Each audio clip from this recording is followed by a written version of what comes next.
திருவனந்தபுரத்தில் ஒரு நபர் இருக்கிறார். அவர்களுக்கு 3 குழந்தைகள் உள்ளனர். அவர்கள் ஒரு உயர் சமூகத்தில் உள்ளனர்.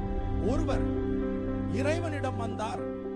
அவர் குடும்பத்தின் கருப்பு ஆடு ஆனார். தந்தை கூறினார், என் குடும்ப சொத்தில் சிறந்த பகுதியை நான் கொடுக்க மாட்டேன். நீங்கள் கிறிஸ்தவராக மாறுகிறீர்கள், எனவே உங்கள் சொத்தில் எந்த வழியும் இல்லை, அதை அணுக முடியாது. அணுகல் இல்லை, சாலை இல்லை என்றால் அந்த சொத்துக்கு எந்த விலையும் இருக்காது. ஆனால் அப்போதும் கூட சகோதரர் கடவுளை நம்பினார். ஆனால் 6 மாதங்களுக்கு பிறகு அரசாங்கம் ஒரு நெடுஞ்சாலை கட்ட முடிவு செய்தது. அந்த சர்வே வந்த போது நெடுஞ்சாலை இந்த சகோதரரின் சொத்தின் பக்கத்தில் சரியாக வந்து கொண்டிருந்தது.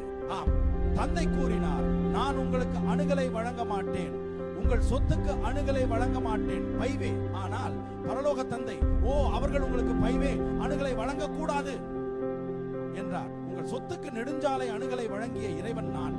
நீங்கள் கர்த்தருக்காக நிற்கும் போது நீங்கள் கடவுளின் முன்னிலையில் வாழ்வீர்கள். மக்கள் ஏதாவது கெட்டதை கொடுக்கும் போது கடவுள் அதை நன்மைக்காக செய்வார்.